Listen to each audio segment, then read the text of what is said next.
Baik, teman-teman semua, untuk mempersingkat waktu, kita akan mulai saja webinar di sesi pertama materi dari Pak Dr. Insan. Kepada Pak Dokter, silakan. Tafadhol, Pak Dokter. Baik, alhamdulillah. Sebelumnya saya akan share dulu materinya. Ya, alhamdulillah sudah saya buka materi untuk pagi hari ini. Assalamualaikum warahmatullahi wabarakatuh. Alhamdulillah, kita bahas pagi hari ini materi tentang stres ya, mengenal manfaat dan bahaya stres dan tata kelolanya. Jadi, kok kita memiliki tubuh di sana tersemat ya sistem stres. Artinya apa? Berarti tubuh kita itu didesain juga untuk menerima stres. Ya. Karena ada sistem stres di dalam tubuh kita. Artinya tubuh kita itu didesain untuk menerima stres. Contohnya misalnya gini, tubuh kita kok ada sistem pencernaan. Ya berarti memang tubuh kita itu siap untuk dimasukkan sesuatu untuk dicerna. Atau ada sistem pernafasan. Ya berarti ada di tubuh kita itu terlibat dalam proses pernafasan gitu kan. Makanya juga kok di tubuh kita itu ada sistem yang mengelola stres.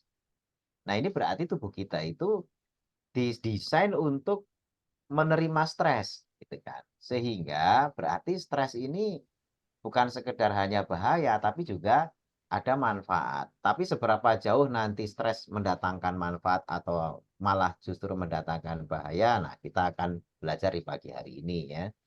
Sebelumnya kita bahas dulu ada sabda Nabi ya.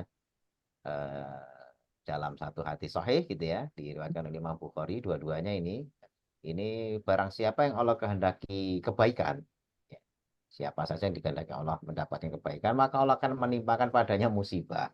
Nah, ini malah kok kayak out of the box gitu ya. Bukan out of the box, ini harus difahami ya. Kalau bahasa Arabnya ini kan man yuridillahu bihi khairan yusib minhu. Barang siapa yang dikehendaki Allah mendapat kebaikan itu malah dikasih musibah. Maksudnya apa? Musibah yang menjadikan dia nantinya menjadi lebih baik. Ya, jadi musibah itu tujuan Allah itu tidak ingin kalau itu merupakan ujian itu kan sarana naik tingkat. Ya, anak kelas 1 naik kelas 2, anak kelas 2 naik kelas 3. Itu kan nggak mungkin tiba-tiba suruh naik sendiri tanpa ada ujian. Nah, ujian itu kan bentuknya musibah.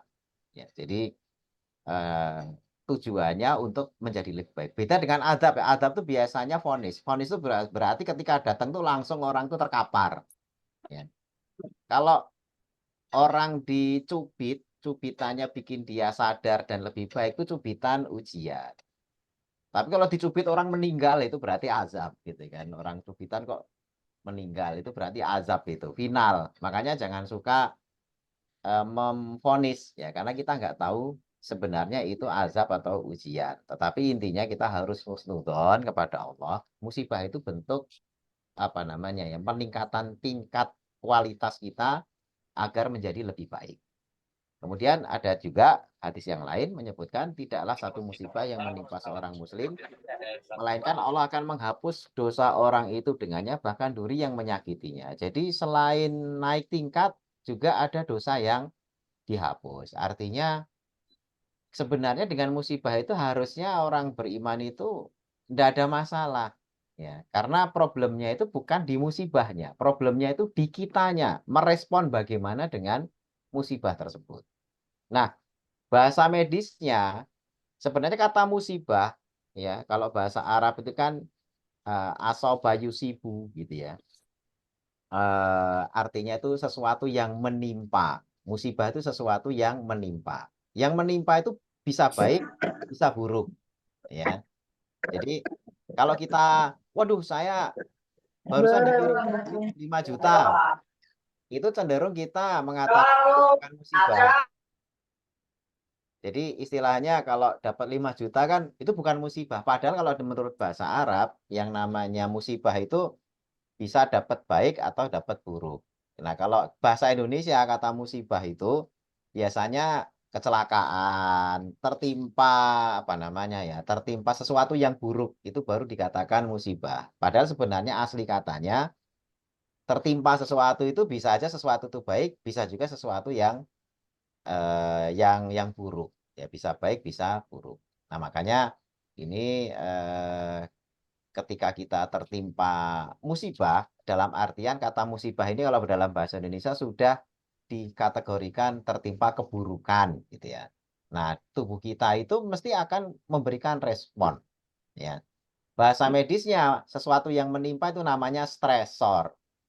Ya, stresor. Stres itu kan bahasa Inggris sebenarnya. Stres artinya tekanan. Ya, tekanan itu kan yang menimpa diri kita. Baik menimpa tubuh kita secara fisik atau menimpa psikis kita secara kejiwaan, ya atau menimpa sistem yang ada di dalam tubuh kita, ya, secara metabolik misalnya. Sehingga stresor itu bisa wujudnya macam-macam. Karena misalnya kita kecelakaan lalu lintas, naudzubillah ya. Ya, kita jangan sampailah gitu ya. Tapi kalau tertimpa kecelakaan lalu lintas itu berarti musibah menimpa fisik.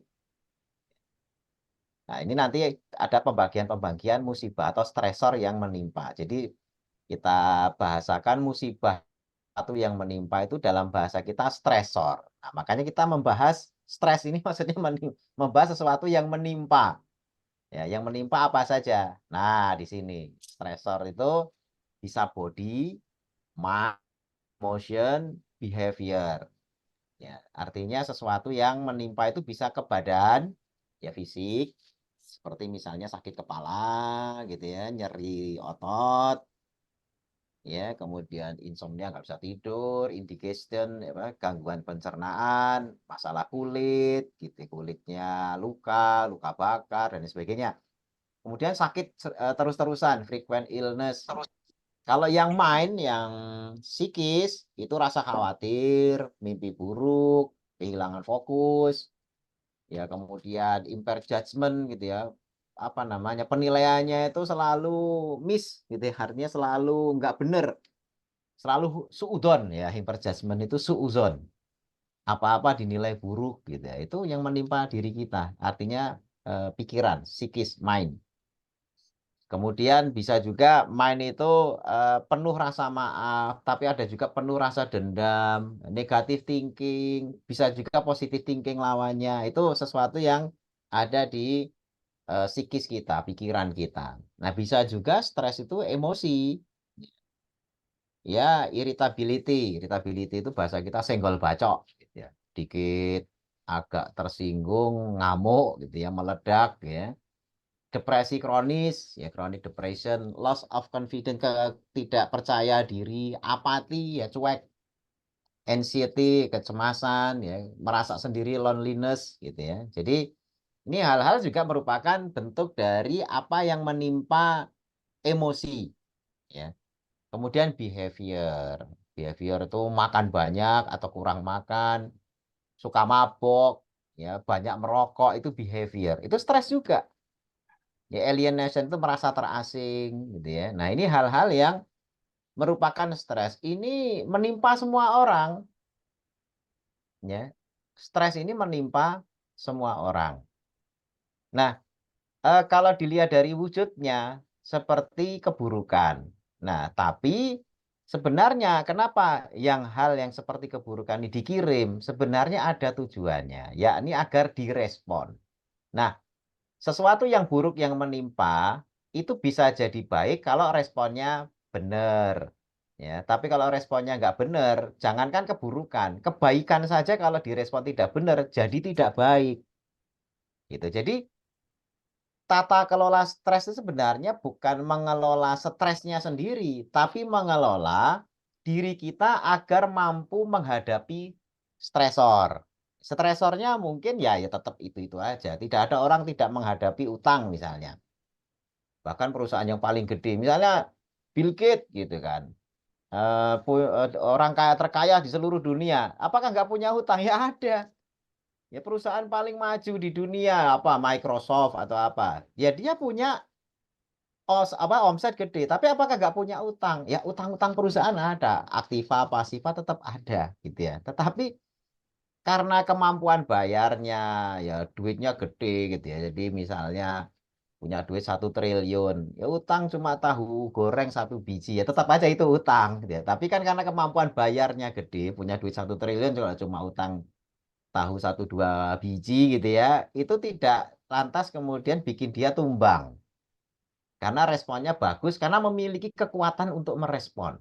Yang jadi masalah itu sebenarnya bukan stresornya, ya, tetapi cara menghadapi stresnya. Makanya stres itu ya tadi itu macam-macam ini. Nah, kita akan lihat lebih lanjut tentang bagaimana biar tubuh kita itu memiliki respon stres yang baik.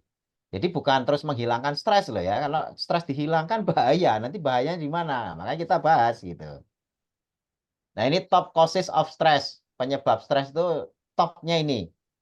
Job pressure yang atas tuh ya, saya gedein. Job pressure. Job pressure itu tekanan pekerjaan. Ya, punya bos galak gitu ya, ngamuan. Ya, punya bawahan nggak nggak taat gitu ya. Bawahannya itu senangnya bangkang gitu ya. Jadi bosnya ngamuan, bawahannya bangkangan. Nah, itu kan job pressure tuh. Kerjaan tambah terus gitu ya. Gaji telat, nah itu job pressure. Kemudian money gitu ya, uang. Ya nggak punya duit itu juga pressure yang juga lumayan gitu ya. Stres yang lumayan, nggak punya duit.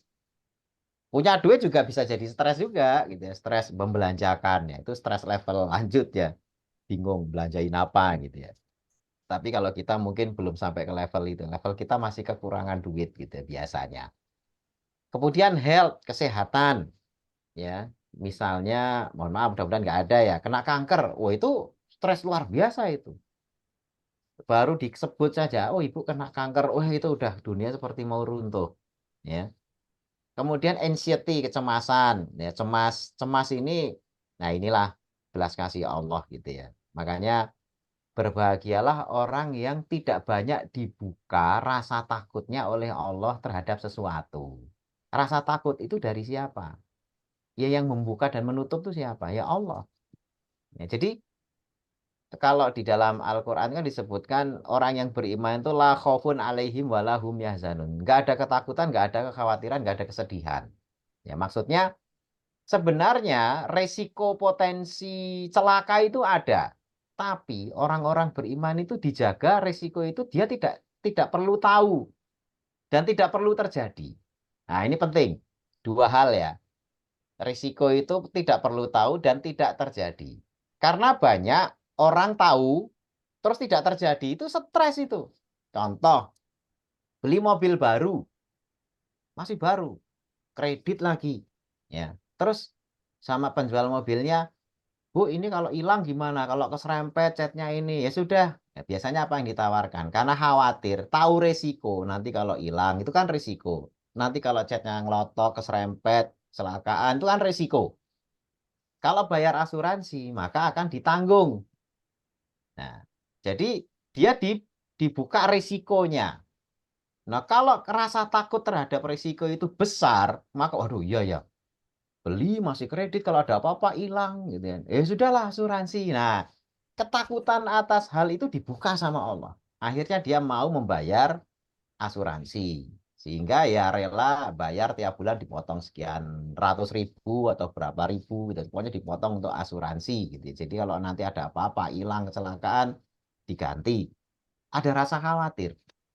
Rasa khawatir itu kebetulan dibuka sama Allah. Akhirnya dia mau mengeluarkan sesuatu untuk menutupi rasa khawatirnya. Ya. Ada orang lewat di apa namanya dekat tempat yang dia tahu di situ kuburan angker misalnya, sering ada penampakan atau apa. Lewat situ, kebetulan dia tahu, itu pasti ketakutan. Ketakutan. Mau mendekati masih jarak 10 meter aja, waduh ini jangan, udah Ba'da Isya jam 8 malam itu ya udah ketakutan. Tapi kalau orang yang tidak dibuka rasa takutnya, memang orang asing dia datang ke situ, ya orang asing nggak tahu kalau di situ angker, ya mesti melenggang kangkung apa itu, kuburan ya ternyata ya jalan aja, karena tidak punya kekhawatiran. Nah, orang yang nggak punya khawatir karena ditutup oleh Allah rasa khawatir itu orang beruntung. Lebih beruntung lagi kekhawatirannya tidak terjadi, gitu kan? Karena ada orang yang sama-sama nggak tahu resiko, tapi kekhawatirannya terjadi. Ini sama-sama nggak beruntung. Contoh, orang ini bodoh, nggak tahu kalau di situ itu ada anjing galak. Ya, kalau orang yang tahu khawatir, wah ada anjing galak. Kalau lewat situ ya mending lewat jalan lain. Nah ini orang nggak tahu. Ya, terus ada anjing galak di situ. Dia jalan melenggang gitu kan, malah agak gaduh, tiba-tiba anjingnya keluar terus nyaplok misalnya kakinya. Nah, ini berarti dia sama sekali nggak tahu resiko, tapi terjadi resikonya. Ini sama-sama rugi. Nah, orang beriman itu resikonya nggak dibuka, kejadiannya nggak terjadi. Ya, itu orang paling beruntung. Ya minimal kalaupun tahu resikonya tidak terjadi itu keberuntungan yang level kedua, gitu, di bawahnya. Tapi yang paling tinggi itu orang beriman. Tidak tahu resiko, terus resikonya nggak dibuka. Nah, yang tadi nggak tahu apa-apa, tapi terus kena resikonya, itu level ketiga. Ya, level yang paling parah, ya, masih ada level yang paling parah. Ada, itu orang fobia. Orang fobia itu ketakutannya luar biasa, padahal nggak ada apa-apa. Wah, ini bahaya ini. Ya, anxiety di level itu bahaya. Contoh, ada orang fobia ketinggian. Naik pagar semeter, itu udah keringetan. Ya, keringetan apa namanya? Keringetan kalau orang Jawa itu bilang orang gobios gitu ya, bajunya sampai basah-basah. Padahal cuma naik setinggi 1 meter. Itu kan nggak terlalu tinggi. Beda kalau naik pohon kelapa 10 meter gitu ya. Keringetan nggak apa-apa, jatuh lumayan juga gitu ya.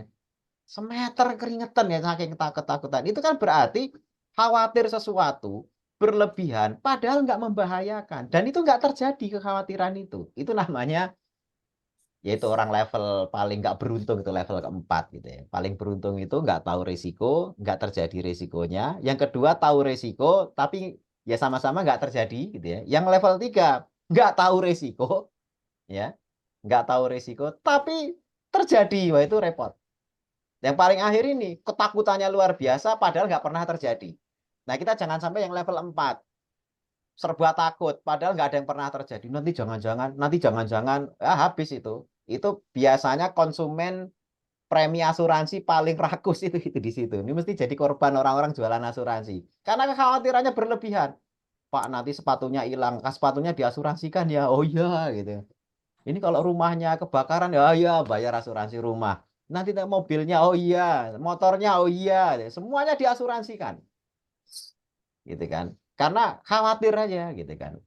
Nah, ini hal-hal yang terkait sama stres anxiety. Kemudian relationship. Relationship itu hubungan gitu kan. Itu juga stresor. Makanya kalau orang yang aktif di medsos itu biasanya gampang stres. Udah hidup nyaman, apa-apa tercukupi, tiba-tiba lihat status temennya, ya, teman SD-nya yang dulu di kelas itu rankingnya paling bawah gitu ya, karena mungkin dianggap IQ-nya jongkok. Tiba-tiba piknik ke Hawaii, ya, rumahnya mewah gitu kan. Oh itu kadang-kadang kita yang sudahnya hidupnya baik-baik saja, jadi tidak baik-baik saja gara-gara lihat yang kayak gitu, stres gitu ya. Dan ini teman saya yang gini kok hidupnya lebih makmur daripada saya. Lah itulah. Ya rasa syukur kita harusnya kan hidup kita aja sebenarnya nggak ada masalah. Tiba-tiba lihat orang lain yang katanya di bawah, levelnya di bawah kita lebih makmur, jadi masalah gitu ya. Rasa syukurnya hilang. Gitu. Itu relationship itu modelnya kayak gitu-gitu. Ya. Kemudian poor nutrition. Nah ini fisik. Poor nutrition itu kurang kurang gizi gitu ya. Kemudian media overload ini sama. Tapi ini lebih kepada suka baca berita jelek. Nah, apakah ada berita baik? Ya, padahal di dalam dunia jurnalisme, bad news is good news. Jadi berita yang dianggap punya nilai jual tinggi adalah berita buruk. Semakin buruk beritanya, ya, maka semakin baik untuk dijadikan headline. Ya, sehingga orang yang sarapannya selalu baca berita, entah dari apalah media kan banyak ya. Itu mesti orang-orang yang akan mengalami media overload ini. Jadi penuh keburukan dan itu akan menguras energi. Kemarin di grup Harvard Institute pernah dan juga di grup yang lain saya share ya. Efek membaca berita, mendengar berita, melihat berita, situs berita dan sebagainya itu jelek kepada diri kita. Karena akan menjadi orang yang negatif thinking. Karena yang biasa dilihat selalu yang buruk-buruk. Kenapa ya? Berita itu selalu memberitakan yang buruk. Ya, hanya Orde Baru aja yang beritanya baik-baik tentang pembangunan, peresmian jembatan, peresmian kantor. Ya, memang sudah diatur sama pemerintah. Sementara kalau sekarang ini bebas itu ya berita itu ya good news is bad news atau bad news is good news gitu ya. Jadi hati-hati yang suka dengar berita ya itu biasanya ke mentalnya juga nggak sehat gitu ya. Terus sleep deprivation, ya, gangguan tidur, kurang tidur dalam hal ini akan menjadi penyebab stres juga. Nah, kemudian kita lanjutkan setelah tahu penyebabnya, jenisnya. Nah, tentang positif negatifnya. Positif stres itu biasanya disebut sebagai eustress. Ya, eustress itu stres yang datang, yang direspon, kemudian menjadikan seseorang itu lebih tangguh, lebih tough, ya, lebih kuat, ya, daripada sebelumnya. Karena berlaku kaidah ini, apa yang tidak membunuhmu akan lebih menguatkan kamu. Nah, itu perkataan siapa itu? Salah satu filsuf ya. Jadi, ada filsuf mengatakan apa yang tidak membunuhmu akan menguatkan dirimu. Nah, ini jadi stresor datang, kita merespon dengan tepat, dengan baik, nah itu justru akan membuat kita kuat. Itu namanya eustress. Kemudian yang negatif, itu adalah stres yang sifatnya membuat kita itu malah makin apa ya, nyungsep kalau bahasa ini, lebih lebih nyungsep negatif stres itu. Jadi kenapa? Bukan masalah stresornya, yaitu stresornya bisa jadi masalah, tapi cara meresponnya yang salah pun juga menjadi faktor kenapa stres itu menjadi negatif. Dan biasanya menjadi negatif itu juga dikarenakan prosesnya kronis. Kronis itu berkelanjutan, terus-menerus, ya. Sementara kalau yang positif itu biasanya stresnya berlangsung singkat. Ya dalam sehari-hari kita kan mesti ada stres. Itu Bu, anaknya rewel lah, anak rewel apa itu kan stresor juga. Tapi kalau kita bisa mengelola anaknya, dibujuk, oh ternyata begini, dapat ilmu cara mengelola anak yang rewel itu ternyata begini gitu ya. Wah ini duitnya kurang, begini-begini ya, akhirnya punya cara gimana menambah income karena duit selalu kurang, gimana berhemat, gimana mengatur keuangan dan lain sebagainya. Itu ada stresor tapi kemudian ya akut, datangnya sekali-sekali gitu ya. Kemudian kita jadi lebih bagus. Nah, positif stres ini bisa juga misalnya bentuknya olahraga. Olahraga itu stresor atau kalau harian itu puasa. Ya, puasa itu stresor. Jadi jangan dianggap puasa itu bukan stresor. Puasa itu stresor, stresor ke fisik. Ya, bulan Ramadan itu memang bulan stres. Jangan dikira, oh ini apa namanya nyaman. Enggak, bulan stres itu. Ya, makanya setelah Ramadan orang bahagia itu ya karena lepas dari stres gitu ya. Tapi ada pahalanya gitu kan. Terhadap stresnya kita bahagia, terhadap stresnya kita lewati stres itu dengan bahagia, tapi kalau pahalanya nggak pengen kehilangan. Jadi kalau Ramadan lewat orang bilang, "Aduh seandainya tiap bulan tuh Ramadan semua tuh terkait pahalanya." Tapi kenapa Idul Fitri itu seneng-seneng, senyum semua apa, ya karena sudah bisa makan lagi sebagaimana biasa gitu kan. Jadi satu sisi kehilangan pahala besar, satu sisi sudah bisa makan seperti biasanya lagi kan gitu. Jadi makanya ya sekaligus bahagia, sekaligus sedih sebenarnya. Nah ini stresor gitu ya, puasa tadi itu stresor, tapi fungsinya adalah membuat tubuh kita tuh jadi lebih baik. Olahraga juga begitu. Dengan olahraga, mana ada orang habis olahraga terus langsung bugar, enggak. Ya kecuali sudah berlangsung lama. Ini yang biasa mager-mager nggak pernah gerak itu, coba suruh olahraga. Yang dialami sehari 2 hari apa? Itu kayak orang digebukin. Ya pegel semuanya ya, karena memang responnya seperti itu. Karena tubuh itu sedang menyusun kekuatan baru. Ya tadinya kekuatan 50, dikasih stresor 60. Ya tekor lah, orang kekuatannya cuma 50 tiba-tiba dikasih 60. Berarti defisit 10. Nah, bagaimana mengejar defisit 10 itu? Tidurnya harus bagus. Ketika tidurnya bagus, dia akan recovery, bangun tidur nanti di hari kedua atau ketiga, tubuh kita akan sudah menyusun otot baru. Karena otot lamanya itu dirusak. Jadi ketika kita kemampuannya hanya 50, dikasih 60, itu otot mesti rusak. Makanya nyeri-nyeri. Nggak apa-apa, jangan takut nyeri. Ya, jangan takut stresor. Karena stresor itu pasti memang nyeri. Entah nyeri fisik maupun nyeri psikis. Ya, tapi nyeri itu adalah tanda bahwasanya kita harus menyusun kekuatan baru. Ya, rasa nyeri yang timbul dari apapun, nyeri fisik maupun nyeri psikis, itu adalah sinyal bagi diri kita untuk membuat kekuatan baru. Ya. Makanya tidurnya bagus, begitu bangun, ya, otot yang hanya kuat 50 tadi itu dibuang semuanya, disusun otot baru yang kekuatannya sudah 60. Karena yang bikin rusak itu kan kekuatan 60. Ya, yang 50 dirontokin semua, disusun jadi 60. Sehingga ketika dikasih beban yang sama, besoknya ngangkat beban lagi dengan beban yang sama, nggak akan nyeri lagi. Kecuali kalau kita mau naik beban menjadi 70. Ya, karena sudah stabil di 60, besoknya jadi 70. Ya itu mesti nyeri lagi. Makanya orang kalau ingin menambah kapasitas ototnya, apakah kapasitasnya sudah bertambah atau belum, dilihat dari nyeri yang ditimbulkan. Ini yang lagi sedang aktif workout, ya, sedang workout. Kan di grup kita sering bahas workout. Menambah biar ototnya kayak Kang Aderai, biar ototnya kayak binaragawan dan sebagainya. Kalau olahraganya saat ini sudah berjalan seminggu, 2 minggu, nggak bikin nyeri, itu artinya apa? Kapasitasnya harus dinaikin, karena percuma nggak akan tambah itu, ya segitu aja. Ya misalnya sekarang sudah di level 80, kok nggak nyeri-nyeri? Ya nggak akan nambah ke 90. Kalau mau nambah ke 90, tambah bebannya. Ketika timbul nyeri, nah itulah sinyal nanti mau nambah kapasitas ototnya.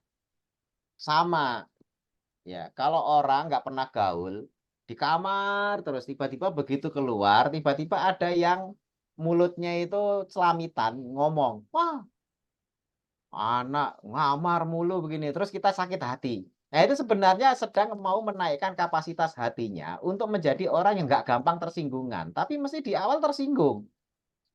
Begitu sudah 10 orang ngomong, "Oh, sukanya ngamar," ya lama-lama kebal, dia naikin kapasitas hatinya, nggak gampang tersinggungan di level berikutnya. Tapi pasti yang pertama itu akan nggak enak dulu, ya akan nggak enak dulu. Itu hati, ya makanya stresor itu penting, tapi yang akut ya, jangan yang berketerusan ya, dibully sekali ya besok lagi, terus tubuhnya tidak segera merespon dengan membentuk kekuatan baru, ya ambles, nyungsep.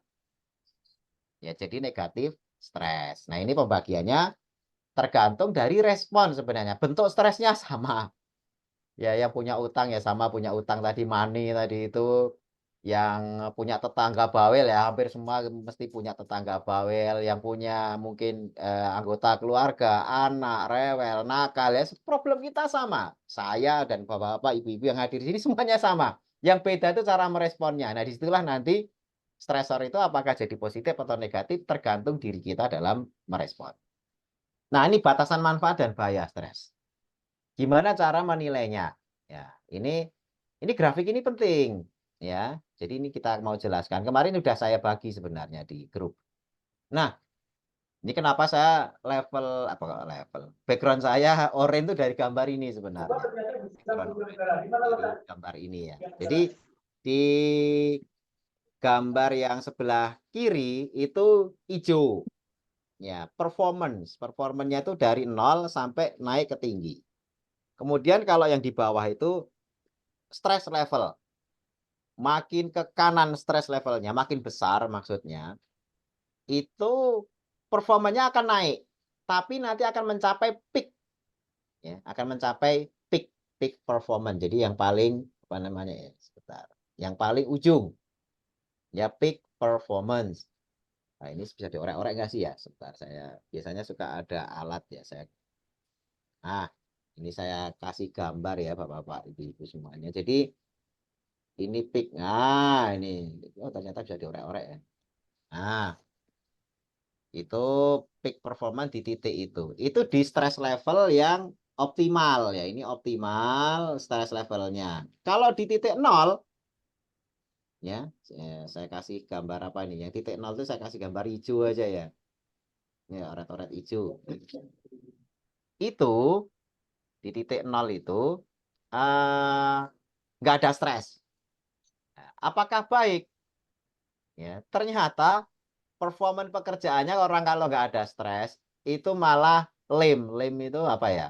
Lelet. Ya. Makanya berlaku kredo atau pedoman. Kalau mau tumbuh, ya harus siap-siap tidak nyaman. Ya, kalau mau tumbuh harus siap-siap tidak nyaman. Tapi kalau mau nyaman, siap-siap tidak tumbuh. Itu berlaku bagi semuanya. Makanya orang yang tidak berani keluar dari zona nyaman, selalu pengennya nyaman, ya itu mesti nggak tumbuh. Ya segitu aja.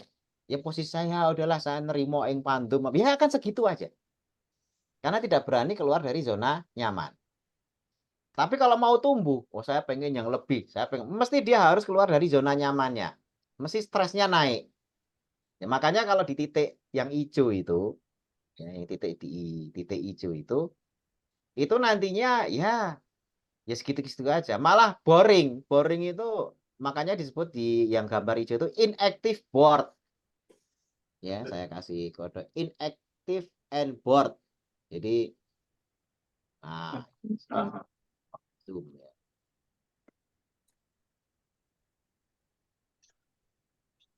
Jadi, apa namanya? Pakai laser aja ya. Nah, ini inactive board. Saya pointer ya, ini saya pointer ya. Jadi inactive board itu inactive and board ya. Inactive itu enggak mau gerak, mager karena nggak ada stresor. Ya. Kemudian bosen, hidupnya itu penuh kebosanan. Mesti dia akan nyari kalau sudah titik stresnya nol, mesti dia akan nyari tantangan baru. Memang disusun oleh Allah, stresor itu penting kok untuk menambah tantangan tadi itu untuk menambah skill tambah bagus, tambah bagus. Orang-orang yang aktif itu di titik di mana nggak ada stresor, bosen itu. Nah, makanya bisa bayangin ya, artis-artis yang sudah terkenal, duit semuanya tersedia. Pengen A langsung muncul, pengen B langsung tersedia, pengen C langsung ada, pengen kemana langsung bisa pergi. Semuanya apa yang diniatkan, diomongkan terjadi. Itu akan mengalami ini. Inactive and bored. Sehingga alam nyata itu sudah tidak bisa memuaskan. Ujung-ujungnya apa? Dia mencari alam tidak nyata. Yani apa? Narkoba. Ujung-ujungnya begitu. Karena di alam nyata itu sudah boring. Ya, ngapain sih? Oh, kita piknik ke ini, makanan ini dan semuanya udah, lidahnya itu sudah nyicipin semua rasa. Semua yang enak-enak itu sudah pernah. Itu nanti akhirnya gitu. Makanya dia membutuhkan stres baru. Ya. Makanya beruntunglah Bapak-bapak, Ibu-ibu di sini kalau masih punya stres, karena itulah yang menggerakkan performa kerja kita ini jadi naik. Ini makin ada stresnya naik, naik, naik. Nah, sampai ke peak performance. Ya, sampai kepada peak performance. Cuma kalau sudah di peak performance, sudah diketahui peaknya di sini. Oh, level saya kalau sudah di sini udah.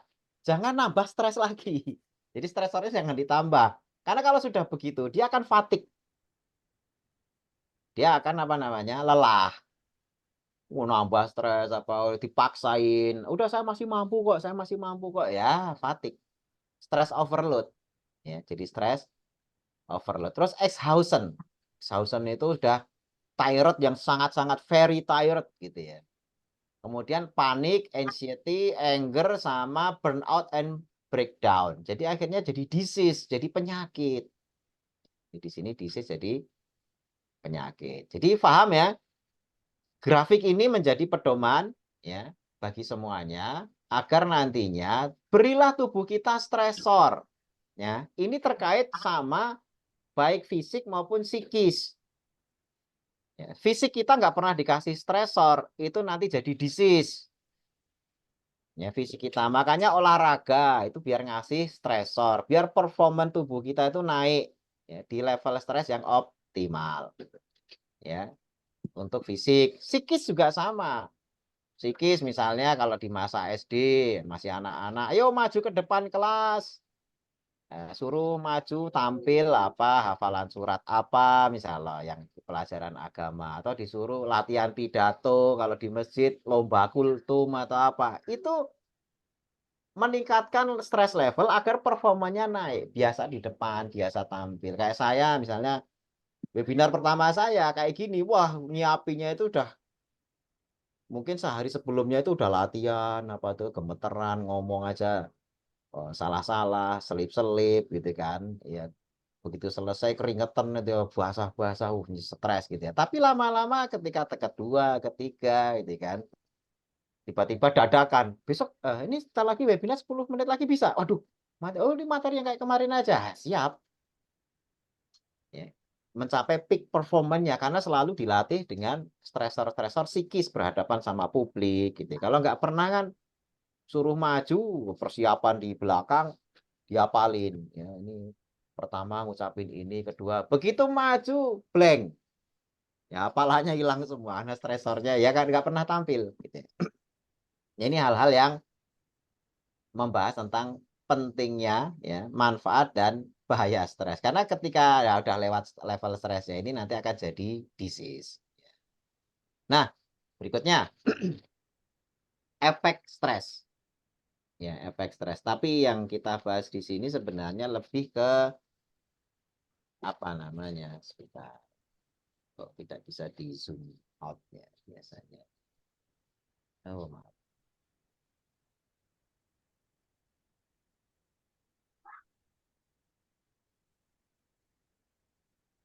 Oke.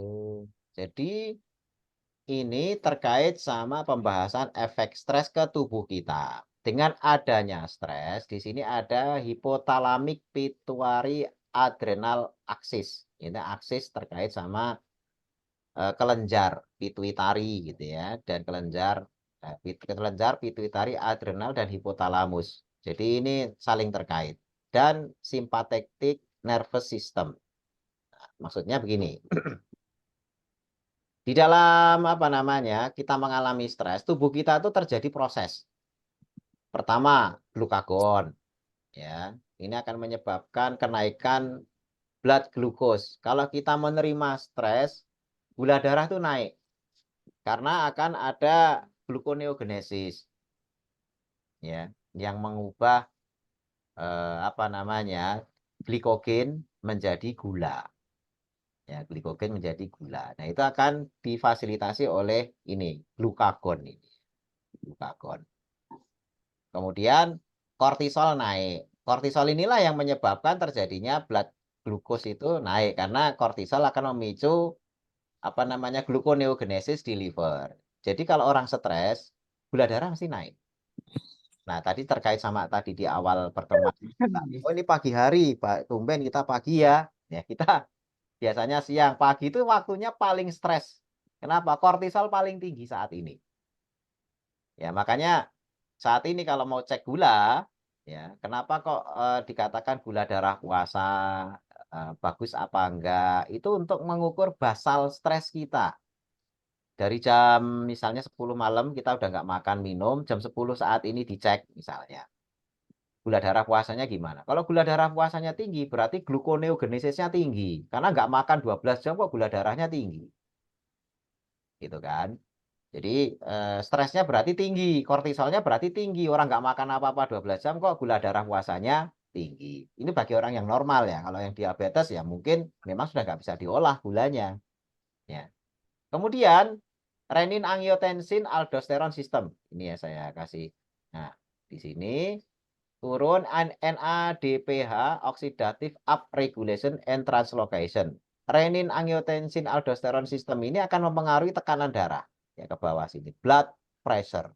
Orang stres ketika mempengaruhi renin, angiotensin, aldosteron system, tekanan darahnya juga akan terpengaruh. Biasanya naik. Tidak hanya tekanan darah, ketika mempengaruhi ke epinefrin dan norepinefrin, tetapi melalui sistem apa namanya, sistem simpatetik nervous system ini. Simpatetik nervous system. Dari melalui sistem saraf simpatis itu akan mempengaruhi epinefrin dan norepinefrin naik. Kemudian ujung-ujungnya adalah heart rate naik. Mau orang stres itu debar-debar. Cardiac outputnya naik, ya. Cardiac output itu darah yang dilepas itu juga makin tinggi, ya. Kemudian baru refleks kardiak kontrolnya turun. Nah, sehingga ujung-ujungnya tekanan darahnya naik, blood pressure naik. Jadi orang stres, tekanan darahnya mesti naik. Artinya semua kasus hipertensi itu sebenarnya muncul dari sini, sympathetic nervous system. Ya. dari epinefrin, norepinefrin, bisa juga dari vasopresin, ya, vasopresinnya juga bermasalah, blood pressure naik, atau renin, angiotensin, aldosteron, blood pressure juga akhirnya naik. Akhirnya jadi disease. Kortisol naik, blood glucose naik, disease juga. Ya, kemudian dislipidemia, aterosklerosis karena kortisol tinggi. Makanya kemarin kita bahas di penyakit jantung koroner, adanya inflamasi, ya, kortisol naik, produksi lipid yang proinflamasi. Ya, akhirnya ujung-ujungnya jadi disease karena ada sumbatan dan lain sebagainya dari LDL kolesterol yang kemudian karena inflamasi nambal inflamasinya ujung-ujungnya sumbatan. Nah, ini semuanya berawal dari stres. Ya, jadi ini hati-hati karena efeknya ke sana. Berikutnya. Nah, ini bagannya ya, sebenarnya sama dengan yang tadi. Hanya kita fokus ke sympathetic activation-nya. Nih, sympathetic activation. Yang tadi ada di gambar sebelah kanan. Yang ada di sebelah kanan. Sympathetic activation. Nah, awal dari sini, smoking ini bentuk apa namanya, triggernya. Trigger itu pemicu.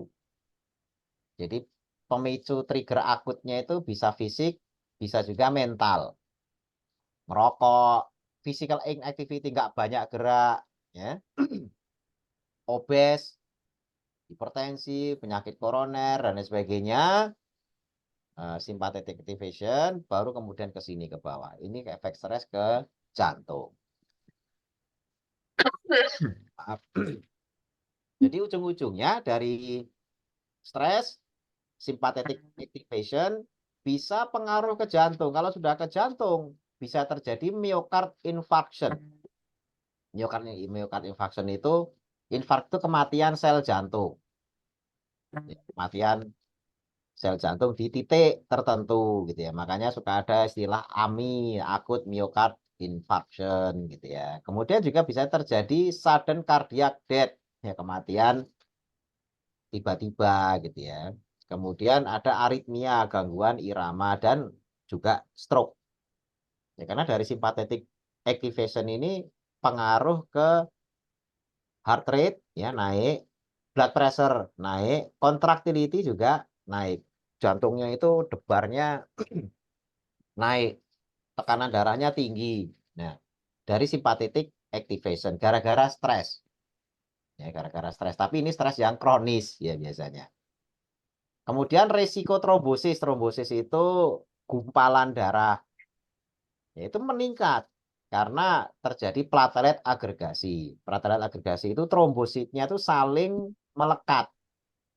Biasanya trombosit itu adalah zat yang digunakan untuk pembekuan darah. Pembekuan darah terjadi kalau terjadi luka.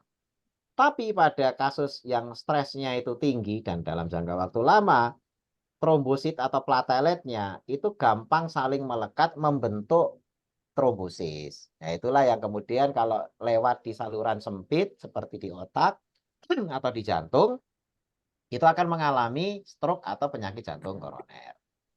Kemudian electrical instability of the heart. Jadi terjadi gangguan listrik. Ya, maksudnya aritmia tadi itu. Aritmia itu irama jantungnya itu, debarnya itu tidak beraturan. Kadang-kadang kenceng. Deg, deg, deg, deg, deg, deg, deg, terus deg, deg, itu terus lambat. Deg, deg. Habis itu deg, deg, deg, deg, deg, deg. Nah, kayak gitu-gitu, wah udah itu. Itu berarti level stresnya itu udah parah banget. Gitu ya. Nah, jadi kata kuncinya di sini, sympathetic activation dengan adanya trigger dari stres. Nah, apakah hanya ke jantung? Ternyata tidak. Sympathetic activation ini ternyata kemana-mana. Wah, ini kabar buruk ya. Makanya jangan sampai terjadi sympathetic activation gitu ya. Kemana aja? Nih, ke atas dulu ya jam 12. Myocardial infarct. Ya. Jadi apa namanya? Terjadinya jantung itu mengalami infark. Infark itu kematian sel. Kemudian aterogenesis. Penebalan, penyempitan pembuluh darah. Obes, kegemukan. Jadi orang gemuk itu sebenarnya ah gemuk nggak apa-apa yang penting sehat. Nah, itu nggak benar. Ya, karena gemuk sendiri itu menunjukkan tidak sehat. Ini efek dari sympathetic activation. Lo kok bisa orang mengalami sympathetic activation itu maksudnya stres kok malah gemuk ya? Karena stres yang tadi itu menimbulkan nafsu makan naik, gitu kan. Stres itu sebenarnya sinyal tubuh agar tubuh kita tuh disediakan energi cukup untuk menghadapinya. Jadi setiap kali ada stres, ada stresor, tubuh itu langsung dikirim sinyal. Hei tubuh, Anda mau saya kasih beban, makanya tolong siapkan energi yang cukup. Nah, karena perintahnya menyiapkan energi yang cukup, maka tubuh akan merespon dengan produksi hormon nafsu makan, yakni grelin.